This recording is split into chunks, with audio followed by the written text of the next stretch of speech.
Before we discuss the questions on the slide, I want to kind of go through my thinking process in looking at the claims, the evidence, and the reasoning. The first claim is in the first paragraph.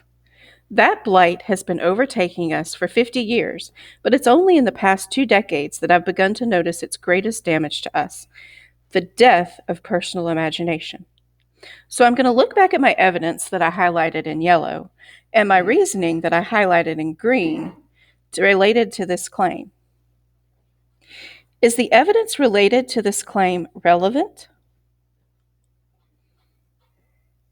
The evidence is related to the claim, but the evidence mentions statistics and Price never really gives us any actual numbers.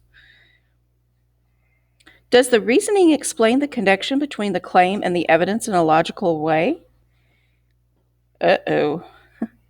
There is no reasoning connecting the claim and the evidence.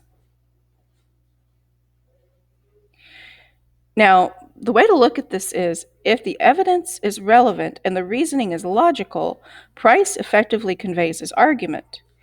But if, however, on the other hand, the evidence is not relevant, or the reasoning is not logical, or in this case, there is no reasoning, Price does not convey his argument effectively. So, with the first claim, he does not convey his argument effectively. Now you're going to discuss as a group the questions on the slide. Is Price's reasoning valid? Are there any claims that are not well supported by strong evidence and reasoning? Well, we know the first claim isn't, but what about some of the others? And finally, is Price effective in conveying his central idea? As you work through this discussion of these questions, I want you to think about the following. Does Price's reasoning effectively support the claims he makes? What if you were to argue against Price? What would your claims be? Does Price address these claims in his counterclaims? How does Price support the claim that the solution is for caregivers to ensure children read?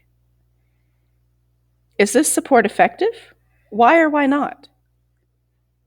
Remember to refer back to the annotations you made in the text.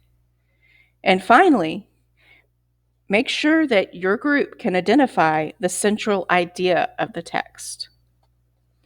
You will have 10 minutes to discuss these questions.